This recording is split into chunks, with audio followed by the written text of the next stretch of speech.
Bienvenue sur le podcast À la rencontre des doctorants, podcast qui laisse la parole aux doctorantes et doctorants de l'école des Ponts ParisTech. Pour ce nouvel épisode, je reçois Laure Goursat, qui a passé 4 ans à l'école d'économie de Paris pour réaliser sa thèse en microéconomie. Bonjour Laure. Bonjour Adèle. Je te propose d'entrer directement dans le vif du sujet. Qu'est-ce que la microéconomie ? Alors je pense que pour comprendre ça, il faut déjà avoir une idée de ce qu'est l'économie dans son ensemble. En fait, l'économie, c'est une science sociale qui étudie les problèmes de rareté des ressources et les conséquences de ces problèmes en termes de bien-être social. Donc quand on dit bien-être social, on dit en fait une mesure de la satisfaction agrégée de tous les agents dans la société. Particulièrement, la microéconomie va étudier ces problèmes à une échelle réduite, par exemple à l'échelle juste d'un marché. Donc on pourrait l'opposer à la macroéconomie qui va s'intéresser peut-être aux mêmes questions mais à une échelle plus globale. Ça peut être à l'échelle d'une économie nationale, ça peut être même à l'échelle du monde dans sa globalité. Un des enjeux vraiment majeurs de la microéconomie, ça va être de comprendre les comportements vraiment individuels des agents économiques. Ça peut être des producteurs, ça peut être des consommateurs. Et donc finalement leurs incitations à adopter tel ou tel type de comportement. Et plus précisément moi dans ma thèse, en termes de méthodologie, j'ai choisi une méthodologie théorique. Très concrètement, ça veut juste dire qu'au quotidien, j'utilise des modèles mathématiques alors qu'ils sont quand même assez simples, des représentations qui sont formalisées mais qui sont aussi vraiment des représentations simplifiées de la réalité économique pour essayer d'illustrer et d'étudier finalement des phénomènes économiques qui m'intéressent. Donc j'aurais pu sinon avoir une méthodologie empirique. Il y a d'autres chercheurs qui adoptent cette méthodologie empirique qui essaierait de répondre finalement aux mêmes questions mais en utilisant des données et en analysant ces données. Alors, tu t'es intéressée à des problèmes économiques particuliers pendant ta thèse. Parle-nous-en un petit peu. Mon sujet de thèse porte sur les marchés d'appariement. En anglais, on dit souvent matching market, c'est peut-être un peu plus parlant. C'est en fait tous les marchés où on va former des partenariats, mais sans l'aide de prix. C'est-à-dire que soit il n'y a juste pas de prix du tout, soit les prix sont encadrés, sont régulés et ne peuvent pas être négociés entre les partenaires. En fait, il y a énormément d'exemples de ces marchés et de plus en plus, et notamment en économie publique. On peut commencer par le logement social. Dans le logement social, les loyers sont fixés par les bailleurs sociaux. On peut penser à l'allocation des étudiants dans des universités, qui est quand même un problème très important, donc Parcoursup en France, où là, les frais de scolarité sont fixés à l'avance par les universités. On peut parler aussi des mutations des fonctionnaires. Par exemple, on veut allouer des médecins dans des hôpitaux, on veut allouer des enseignants dans des établissements scolaires. Et là, les salaires sont fixés par grille salariale, donc idem, ils ne sont pas négociés. Ou même dans la médecine, le don d'organes. En fait, dans tous les pays développés, quasiment, la vente d'organes est interdite, donc il n'y a juste pas de prix pour des raisons simples d'éthique. Ces marchés d'appariement, en fait, ils sont vraiment dans notre quotidien. Tout à fait. Et même, il y a des applications, je dirais, en sociologie. Il y a certains économistes qui ont essayé d'appliquer ces mêmes modèles à l'étude du mariage, par exemple. Donc, comment on choisit nos partenaires de vie, finalement. Je dirais que techniquement, du point de vue du fonctionnement de ces marchés et de l'analyse aussi pour nous de ces marchés, la difficulté, c'est justement cette absence de prix. Si je prends un peu l'exemple classique d'un marché où vous avez des producteurs qui produisent un bien et qui les vendent à des consommateurs, les prix vont vraiment jouer un rôle très important de signal. Les consommateurs vont juste décider s'ils souhaitent acheter à un prix donné et les producteurs s'ils souhaitent vendre à un prix donné. Et donc les prix vont permettre de coordonner parfaitement offre et demande. Sur les marchés d'appariement, on n'a pas cet outil. Et donc ça veut dire qu'au final, il va falloir trouver d'autres moyens d'apparier les agents ou les agents et les objets qui sont sur ces marchés. Et ce moyen, c'est ce qu'on appelle un mécanisme d'allocation. Un mécanisme d'allocation très basique et en fait un peu bête, ce serait une allocation parfaitement aléatoire. Donc j'ai des étudiants, j'ai des places dans des universités et je les alloue de façon complètement au hasard. En fait, on peut souvent faire mieux, beaucoup mieux que ça. Parcoursup en est un exemple. L'algorithme qui est utilisé sur cette plateforme, c'est une variation sur un algorithme très célèbre qui s'appelle le mécanisme d'acceptation différée. Et dans ce mécanisme, le principe, c'est qu'on demande aux étudiants d'ordonner les universités, inversement aux universités d'ordonner les étudiants, et ensuite on va confronter de façon séquentielle ces vœux pour faire l'allocation finale. Donc le rôle en fait du microéconomiste, c'est d'avoir un mécanisme d'allocation qui soit intelligent, pas complètement aléatoire. Tout à fait. Je dirais qu'il y a principalement 2 rôles des microéconomistes dans cette histoire pour ces marchés d'appariement. Le premier, ça va être un rôle peut-être plus descriptif, juste essayer de comprendre un mécanisme d'allocation fixé, comment ces marchés fonctionnent. Un résultat très connu dans cette veine, ce serait de dire Sur n'importe quel marché, si on utilise le mécanisme d'acceptation différée dont on parlait, l'appariement qui résulte est stable. Donc ça veut juste dire qu'on ne trouvera pas une paire de deux agents qui voudraient finalement former de leur côté un nouveau partenariat. Et l'autre côté, c'est plus ce dont tu parlais en fait, c'est le côté normatif, se dire, renverser un peu l'analyse, devenir en quelque sorte ingénieur, comme en école d'ingénieur des marchés. En anglais, on parle de mechanism design ou market design. C'est se dire, ok, si je veux atteindre un objectif social, ça peut être l'efficacité, ça peut être la stabilité dont on parlait à l'instant, ça peut être des objectifs de justice sociale. Quel est le mécanisme optimal ? Généralement, il y en a un qu'il faudrait utiliser. Ces marchés d'appariement, ils ont l'air d'avoir déjà été étudiés par les microéconomistes. En quoi ton sujet de thèse diffère des autres études ? Les premiers travaux fondateurs sur ces marchés d'appariement d'un point de vue économique datent déjà des années 50. Mais c'est vrai que c'est plutôt depuis une vingtaine d'années que la littérature économique est vraiment très active sur ce sujet. Et je pense que c'est parce que, justement, elle est motivée par les applications en économie publique qui sont vraiment de plus en plus importantes.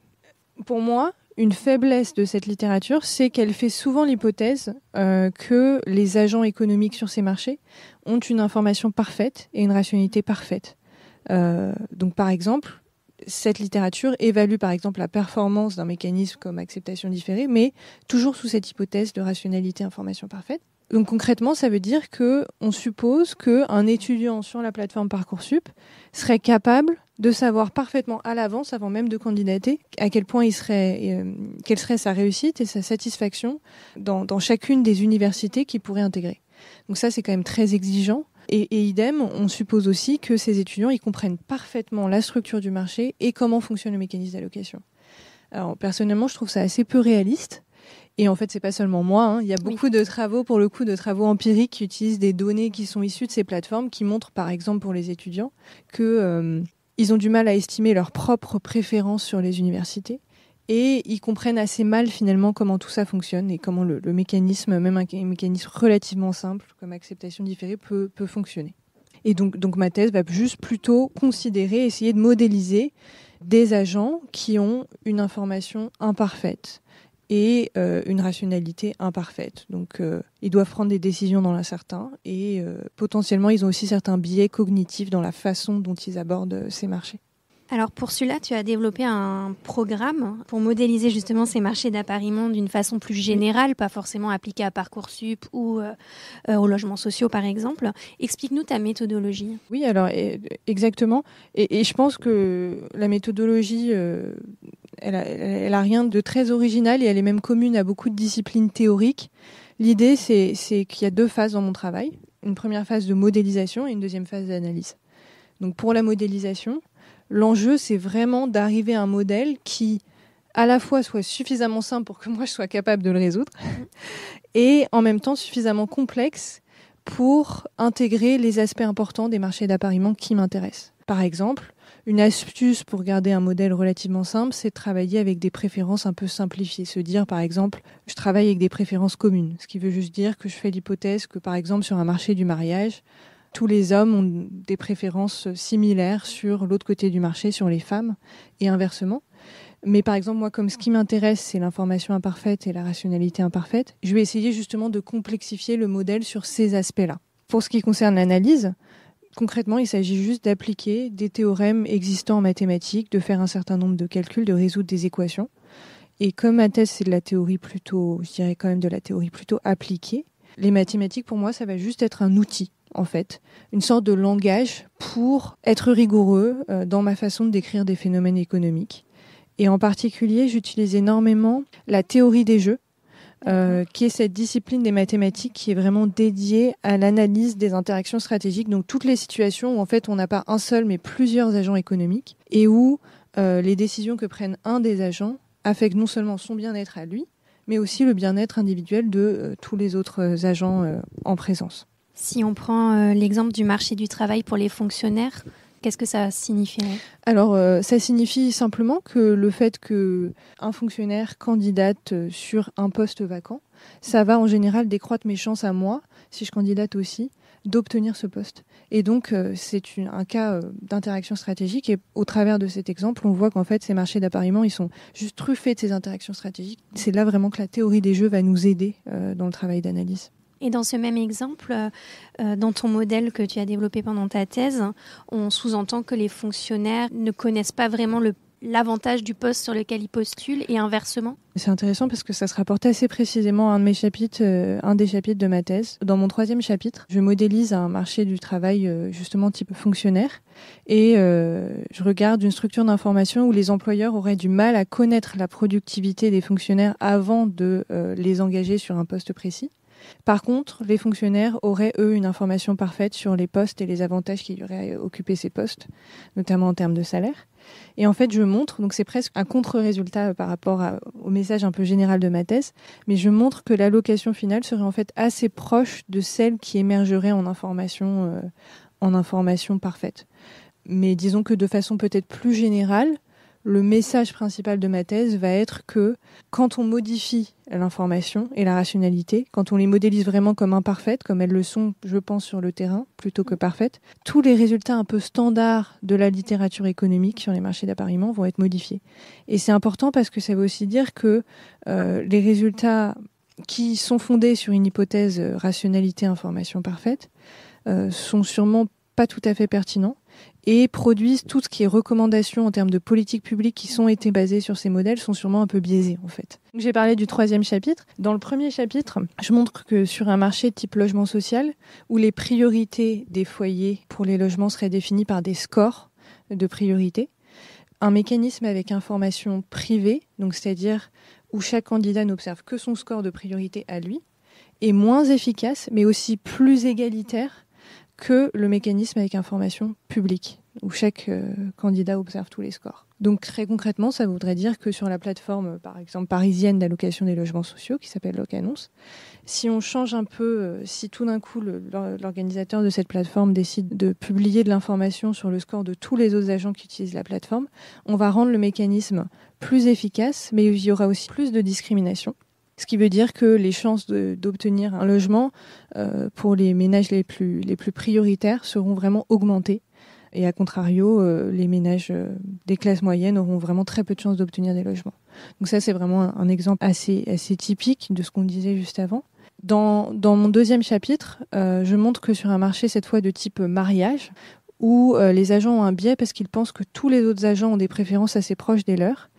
Et si j'autorise les agents en fait librement s'apparier, former des appariements et les casser, je montre qu'on va sans cesse avoir de nouveaux appariements qui vont être formés et cassés. Et donc en fait, dans le long terme, on s'attend à ce que sur ce genre de marché, on se stabilise jamais sur un appariement et on continue à évoluer en permanence. Et dans mon 4e et dernier chapitre, qui est co-autoré avec Francis Bloch, qui est chercheur à l'École d'économie de Paris et aussi un de mes 2 directeurs de thèse, on s'est intéressé à un problème d'allocation des étudiants dans les universités, mais en faisant l'hypothèse que les étudiants ne connaissent pas parfaitement leurs préférences, mais par contre, ils peuvent, par exemple, se rendre dans des journées portes ouvertes des universités pour essayer d'en apprendre plus, en fait, sur leur appétence pour telle ou telle université, avec quand même une contrainte. Ils ont un temps limité et donc ils peuvent aller visiter que certaines universités. Et donc le résultat principal, c'est que, à l'équilibre, les étudiants qui sont les mieux classés vont plutôt apprendre sur les meilleures universités. Et quand on regarde les choses en termes de bien-être, ce sont ces étudiants qui vont retirer un bénéfice supérieur de cette possibilité d'apprendre à travers des journées portes ouvertes, par exemple, par rapport aux étudiants qui sont moins bien classés. Donc la prochaine étape, c'est que ton étude fasse bouger les choses, que les modèles soient plus adaptés au marché. Oui, tout à fait. Je pense que ce qui est assez positif dans le cadre de mon sujet, c'est vraiment que pour ces marchés d'appariement, il y a historiquement eu plutôt une bonne connexion entre, d'une part, donc la recherche scientifique qui se fait dans les laboratoires et les décisions politiques. Et en fait, il y a des économistes, c'est pas forcément mon cas, mais qui sont vraiment beaucoup investis dans ce côté conseil aux politiques. C'est par exemple le cas pour l'allocation des étudiants dans les universités aux États-Unis. Il y a vraiment eu beaucoup d'expériences dans ce sens-là. Peut-être si on veut un exemple un peu plus récent et aussi un peu plus local. En 2021, en France, il y a eu une nouvelle loi de bioéthique. Et un aspect de la loi, c'était une réforme vraiment importante du système de dons des reins, où on autorise des dons croisés, en fait. Et cette partie de la loi a été grandement inspirée par des travaux d'économistes, dont certains travaillent à l'École d'économie de Paris, en fait. Personnellement, moi, je suis vraiment motivée par ces perspectives d'ingénierie, de design, mais au moins autant, je pense, par l'aspect juste scientifique, faire avancer la connaissance juste, et finalement mieux comprendre les marchés, leur fonctionnement. Justement, après ce doctorat donc, que tu as soutenu récemment, tu continues maintenant en post-doctorat au département d'économie de Sciences Po, qui est la continuité logique de ta thèse. Raconte-nous comment tu en es venu à faire de la recherche en microéconomie. Quel a été ton parcours jusqu'à maintenant ? Alors, c'est un parcours long, et je pourrais même dire sinueux, en termes d'études supérieures. L'histoire, c'est que j'ai d'abord intégré HEC, l'école de commerce. Quand même, au cours de mon cursus à HEC, j'ai validé une licence de mathématiques appliquées à l'université Paris-Sud-Orsay. Et ensuite, j'ai rejoint l'école des Ponts. Donc, dans le cadre du double diplôme entre HEC et les Ponts. Sans idée très précise de carrière à ce moment-là, je pensais simplement que ma place, c'était plus finalement en école d'ingénieur que de commerce. Et par contre, au Pont, j'ai découvert l'économie et aussi la possibilité de carrière en recherche. Et donc, après un master orienté recherche et économie, j'ai fait ma thèse donc de septembre 2019 à janvier 2024 à l'école d'économie de Paris, qui est en fait un laboratoire partenaire des Ponts et qui est un laboratoire d'excellent niveau, au niveau international. Ma thèse, c'était une codirection entre Philippe Géiel et Francis Bloch. Je dirais que ce qui a été assez marquant aussi, au-delà de toute la recherche dont on a pu parler, c'est que j'ai quand même beaucoup enseigné, j'aime bien ça, notamment à l'école des Ponts. Donc cette année, j'ai donné le cours magistral justement de théorie des jeux. Et une autre expérience marquante, ça a été... En 2023, j'ai eu la chance de partir à l'université de Pennsylvanie, à Philadelphie, aux États-Unis. Donc simplement pour échanger sur mes travaux et sur la recherche en cours avec des chercheurs sur place. Et en fait, je voulais juste en profiter pour dire que je suis extrêmement reconnaissante à l'école des Ponts. L'école m'a soutenue de beaucoup de façons en fait, mais aussi financièrement, et c'est important. J'ai eu une bourse d'études quand j'étais élève, une bourse doctorale quand j'étais doctorante. Et je dois dire que le fait de travailler sur des sujets avec des perspectives justement d'ingénierie, pour moi ça fait vraiment sens en fait, ça permet vraiment de faire la connexion qui n'est pas forcément toujours évidente entre étudier en école d'ingénieur et faire ensuite une carrière de recherche. Concernant le post-doctorat, donc effectivement c'est un contrat de post-doctorat pour 2 ans au département d'économie de Sciences Po, qui est peut-être un peu plus petit que l'école d'économie de Paris, mais vraiment aussi très pointu. Et le sujet là est lié à l'économie de l'information et garde un côté ingénierie dans le sens ingénierie là de l'information. Donc la question que je vais me poser pendant les 2 ans qui viennent, c'est dans un problème économique qui est potentiellement plus général que juste un problème d'appariement, quelle est la structure d'information optimale ? Donc concrètement, si un des agents économiques a beaucoup d'informations, plus d'informations que les autres, et un objectif qui peut être un objectif d'efficacité, quelle information il doit transmettre à qui ? Et en fait, je suis vraiment ravie et très enthousiaste par rapport à ce postdoc. Tu disais que tu as découvert l'économie et la recherche quand tu étais à l'école des Ponts. Qu'est-ce qui te plaît dans l'économie et plus largement dans la recherche ? Oui, alors... beaucoup de choses. Je suis intéressée par beaucoup de champs et disciplines, mais c'est vrai que ce que j'apprécie beaucoup dans l'économie, c'est cette liberté en fait, et cette variété qu'on a dans les sujets de recherche. Tu le disais tout à l'heure, en fait, ces problèmes d'incitation individuelle et de bien-être sont en fait partout dans nos sociétés humaines. Le marché d'appariement, c'en est un exemple. En fait, ces partenariats, étant donné qu'on dit l'humain est un animal social, en fait, ça veut juste dire qu'on a construit nos sociétés sur ces partenariats complexes. Et donc, en tant qu'économiste, je pense qu'on peut se retrouver à travailler sur des sujets vraiment variés et interdisciplinaires aussi. Pour s'en rendre compte, il suffit, je pense, de regarder les sujets de recherche de chercheurs dans le laboratoire de l'école d'économie de Paris. C'est assez représentatif. Je peux donner juste un exemple peut-être un peu plus personnel. En ce moment, je m'intéresse aussi beaucoup à ce qu'on appelle la théorie des jeux évolutionnaires, qui est un champ à l'intersection donc de l'économie, des mathématiques et de la biologie.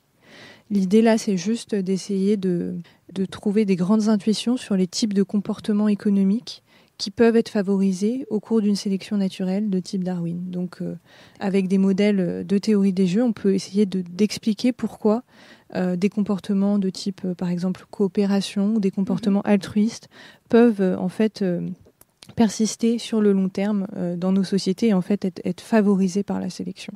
Et en ce qui concerne la recherche de façon la plus générale, je pense que ce que j'aime, c'est évidemment cette quête du savoir qui est en fait assez palpitante, qui est toujours comme un peu une aventure, une investigation.